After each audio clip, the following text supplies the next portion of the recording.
শুভ সকাল বন্ধুরা, সকাল থেকে আমি আমার ভিডিওটা শুরু করছি।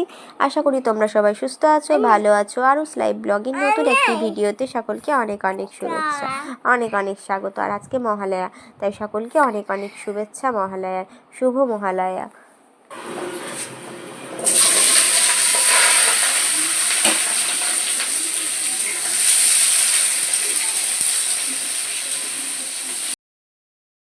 চলে এসেছি এখন রান্নাঘরে। আজকে যেহেতু মহালয়া, সেজন্য একটু অন্যরকম কিছু তো খেতেই হবে। অন্যরকম বলতে তেমন কোনো কিছুই খাবো না, নর্মালি কিছু একটু আলুর তরকারি বানিয়ে নিচ্ছে। আলুর তরকারি খাবো। আলুর তরকারি মানে কি, জাস্ট পরোটা বানাবো, পরোটা দিয়ে একটু আলুর তরকারি খাবো, সেই জন্য আলুর তরকারি বানাচ্ছি। আর কি বলো তো, আমার আজকে বানাতে ইচ্ছে করলো, সেই জন্য ভাবলাম যে যাই আমি একটু আলুর তরকারি আর এই হালকা করে একটু পরোটা বানিয়ে নিই। আর পরোটা বলো তো কী বলো তো, পরোটা না আমি খেতে পারি না নর্মালি। আমি না একটু ঘি দিয়েই পরোটা পছন্দ করি। ঘি দিয়ে যদি পরোটা হয় তাহলে আমার খেতে ভালো লাগে, সেই জন্য আমি ঘি দিয়েই পরোটা ভেজে নেবো। আর গরম গরম পরোটা আর আলুর তরকারি মিষ্টি খেয়ে নেবো। ঠিক আছে, তো চলো একটা একটা করে সব পরোটাগুলো ভেজে নিই। আর এই পরোটাটা কিন্তু নুন ময়দার নয়, ঠিক আছে, মানে আটার এটা, ঠিক আছে। কে কে আমার মতো ঘিয়ের পরোটা খেতে ভালোবাসো আমাকে কিন্তু অবশ্যই জানাবে। আমি না পরোটা খেতে এমনিতে খুব একটা বেশি ভালোবাসি না, তবে ঘিয়ের পরোটা আর গরম গরম হলে খুবই ভালো লাগে খেতে, সেই জন্য একটু খেয়ে নেব। আর কি বলো তো, আমাদের এই যে ঘিটা আছে দেখছো, ঘিটাও না একদম অরিজিনাল টাটকা ঘি, মানে যাকে বলে বাড়ির ঘি, মানে যাকে বলে কি, মানে এটা বাড়িরই ঘি, ঠিক আছে। মানে এটা গোয়ালাদের কাছ থেকে কিনে নিইনি বা দোকান থেকেও কিনে নিয়ে আসিনি, ঠিক আছে। এই ঘিটা মা বাড়িতেই বানায়, যে আমরা দুধটা নিই না, সেই দুধটার মাঠা তুলে মা ঘি বানায়, ঠিক আছে। তো সবসময়তে বানায়, শীতের টাইমে মা বেশিরভাগ বানায়, ঠিক আছে। তো পুরো শীতটাই মা বানায়, দিয়ে বেশ মানে 1-2 বয়াম 3 বয়াম এরকমভাবে হয়ে যায় যখন, তখন আর করে না। আবার বাবার পরের বছর শীতে করে। তো এই বছর আবার শীতের টাইমে মা বানাবে। তো ঠিক আছে, যখন বানাবে না তোমাদেরকে দেখাবো। তো মাঠাগুলো না মা রেডি করে রাখা। এই যে দেখো সন্ধ্যা হয়ে গেছে, সন্ধ্যাবেলা এখন যাচ্ছি মহালয়ার একটা ছোট্ট অনুষ্ঠান আছে আমাদের গ্রামে, আমাদের বাড়ির কাছেই 2 মিনিট হেঁটে পাড়াতেই। তো সেখানেই যাচ্ছি ঠাকুর মানে অনুষ্ঠানটা দেখতে। তো তোমরা দেখতে থাকো, আশা করি তোমাদের ভালো লাগবে। চলো, দাঁড়াও, বেশ দাঁড়াও, দাঁড়াও, দাঁড়াও, দেখছো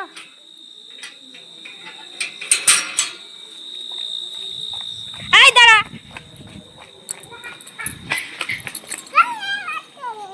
গরু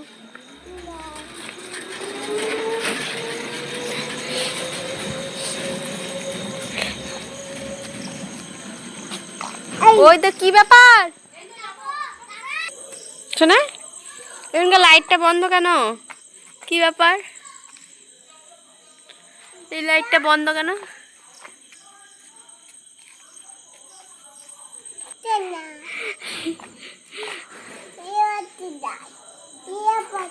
হিয়া মাসি যাবে?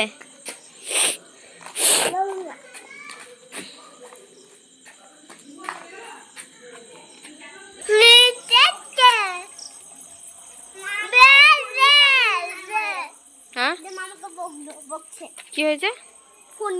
ফোন নিতে মনে নয়। তুই বাড়ি এলি কেন আবার? বাড়ি এলি কেন?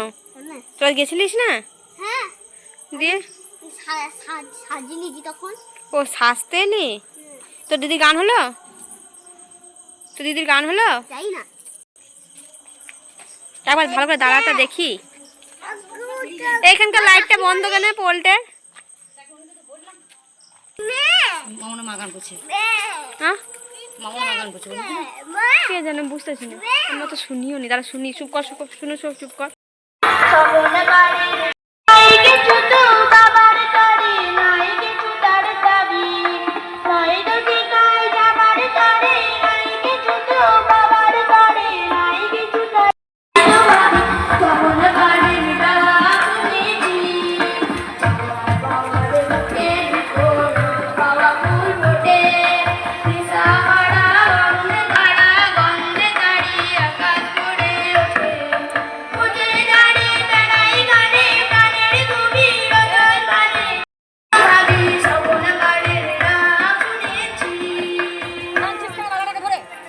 খুবই সুন্দর। করতালি দিয়ে অভ্যর্থনা জানাবেন আমাদের খুদে প্রতিযোগী অরিজিৎ সাহাকে। অনেক ধন্যবাদ অরিজিৎ সাহাকে মেডেল পরিয়ে দিচ্ছেন।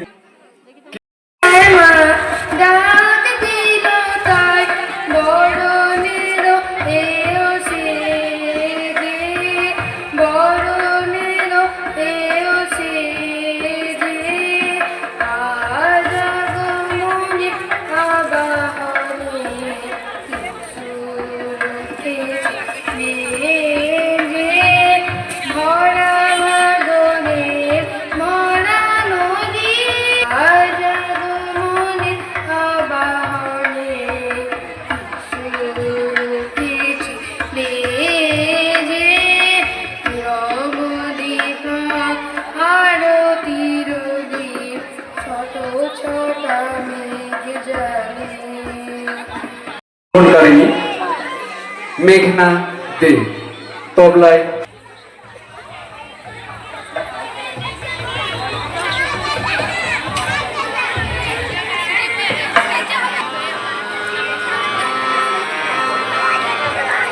দুই হাতে কালের মন্দিরাজে সদাই বাজে ডাইনে বায়ে দুই হাতে কালের মন্দিরাজে সদাই বাজে সুখী ছুটে নিত উঠে নিত নূতন সংখ্যাতে সুখী ছুটে নিত উঠে নিত নূতন সংখ্যাতে দুই হাতে কালের মন্দিরাজে সদাই বাজে ডাইনে বায়ে দুই হাতে কালে। সেদিন মোংলার বাপের ঘাট ও জ্বরে পুড়ে যাচ্ছিল, খিদের জ্বালায় মোংলা তো কাঁদছে। দেখে শুনে মোংলার বাপ জালটুকে ঘাড়ে ফেলাইয়ে ডুঙ্গাটুকে ফিরাইয়ে পাড়ি দিল পদ্মার বুকে। যেতে না যেতেই চারিদিক আঁধার করে মেঘ নামলো। দেখে শুনে মোংলার বাপ ডুঙ্গাটুকে ফিরাই নিল বাড়ির দিকে। আসতে গিয়ে এলো কাল ঝড়। দেখে শুনে মোংলার বাপ ভয়ে ধরে চিখে চিখে বলছে, বাঁচাইলে গো, বড় বিপদ। কারো কানে গেল নাই মোংলার বাপের সে আনরণ বাঁচার ডাকত। এদিকে মোংলার মা মোংলাটাকে ঘাড়ে ফেলাই দিয়ে ছুটলো পদ্মার দিকে। যারা ঝড় ফাঁপিয়ে রেতে বাড়ি ফিরছিল তাদেরকে হড়বড়ায় জিজ্ঞেস করলো, হ্যাঁ গো মোংলার বাপ তোকে দেখো নাই? ঝড় ফাঁপিয়ে রেতে ঘরে যাওয়ার তালে ব্যস্ত সবাই, উত্তর পাইল না মোংলার মা মোংলাটাকে ঘাড়ে ফেলাই দিয়ে ছুটছে পদ্মার ধার দিয়ে আর চিখে চিখে বলছে, ফিরে এসো, ফিরে এসো গো মোংলার বাপ। বলতে বলতে কখন যেন সকাল হয়ে গেছে, মোংলার মা তো টের পায় নাই। এদিকে মোংলা তো খিদের জ্বালায় চিরদিনের মতো কখন যেন ঘুমায় পড়েছে। পাগলিনী মোংলার মা মোংলাটাকে কোলে নিয়ে চিখে চিখে বলছে, ফিরে আসো, ফিরে আসো গো মোংলার বাপ। মোংলাটা চিরদিনের মতো ঘুমায় পড়েছে। আমার দ্বিতীয় কবিতা, কবিতার নাম। এই কবিতাটি কাকু নিজেই লিখেছেন আঞ্চলিক ভাষার ওপর।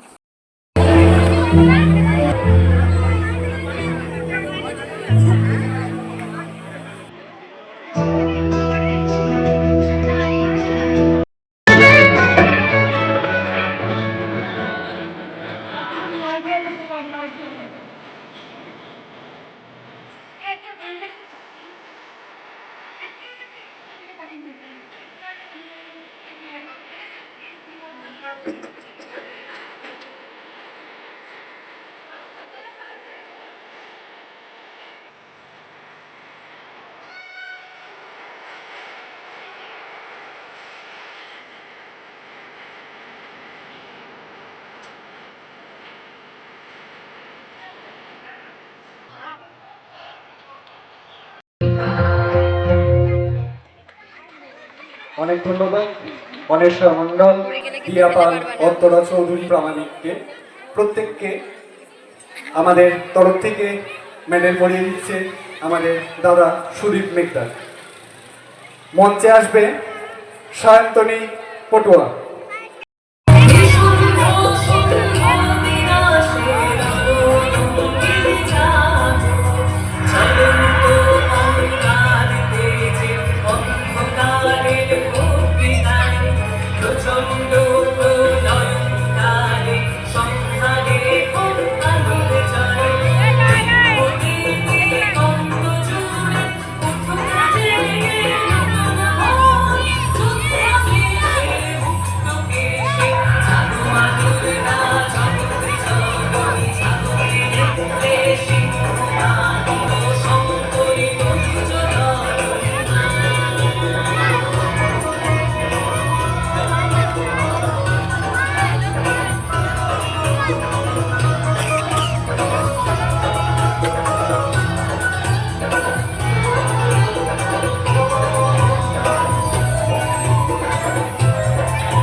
ধরনের গৌরী আমার থাকবে আর কতক্ষণ, বিষাদের মূল ছুঁয়ে নীল আকাশ স্বরূপে বলে যায় আসছে বছর আবার হবে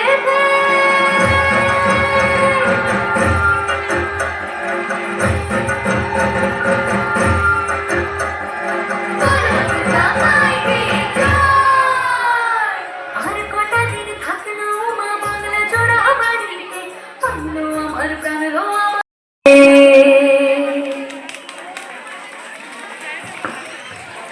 খুব সুন্দর উপস্থাপনা প্রতীক্ষা দত্তকে মেডেল পরিয়ে দিচ্ছেন সুদীপ মেঘদার। পরবর্তী অংশগ্রহণকারিণী মানালি মেঘদার এবং নিকিতা মেঘদার।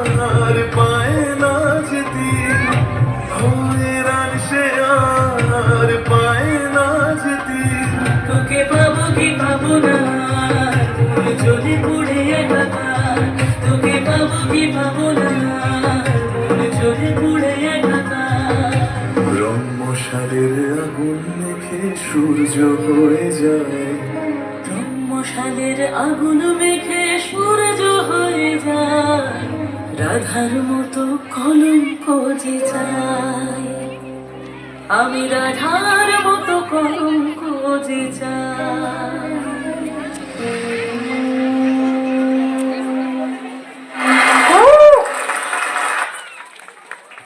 অসাধারণ পরিবেশনা আমাদের মানালি মেঘদার এবং নিকিতা মেঘদার, দুই ছোট্ট বোন।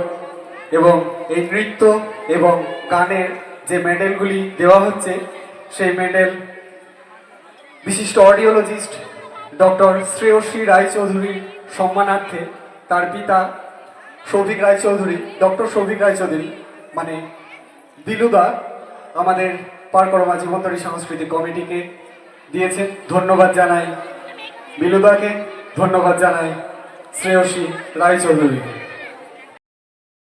অনুষ্ঠান কিন্তু এখন অনেকটাই বাকি আছে, কিন্তু কি বলতো শুনু যেহেতু থাকতে চাইছে না, এবার বাড়ি যাব করছে, সেই জন্য একটু এক প্যাকেট পপকর্ন নিয়ে নিলাম। পপকর্নটা নিয়ে সোজা বাড়ির পথে রওনা দিয়ে দিলাম। এই যে দেখছো আমাদের পাড়ার মন্দির, তার পাশেই ওখানে অনুষ্ঠানটা হচ্ছে। তো চলো, বাড়ির কাছে অনুষ্ঠান, কোনো প্রবলেম নেই। তো বাড়ি পৌঁছে গেছি, একটা পপকর্নের প্যাকেট নিয়ে এসেছিলাম, সেখানে বসে বসে একটু পপকর্ন খেয়ে নিচ্ছি। তো চলো, আজকে ভিডিওটি এখানেই শেষ করছি। আমার ভিডিওটি ভালো লেগে থাকলে লাইক করো, কমেন্ট করো, শেয়ার করে দিও। আর যারা ভিডিও দেখছো কিন্তু সাবস্ক্রাইব করে, তারা সাবস্ক্রাইব করে পাশে থেকো। যারা ফেসবুক থেকে দেখছো তারা ফেসবুক পেজটি ফলো করে দিও। সবাই সুস্থ থেকো, ভালো থেকো, দেখা হবে নেক্সট ভিডিওতে।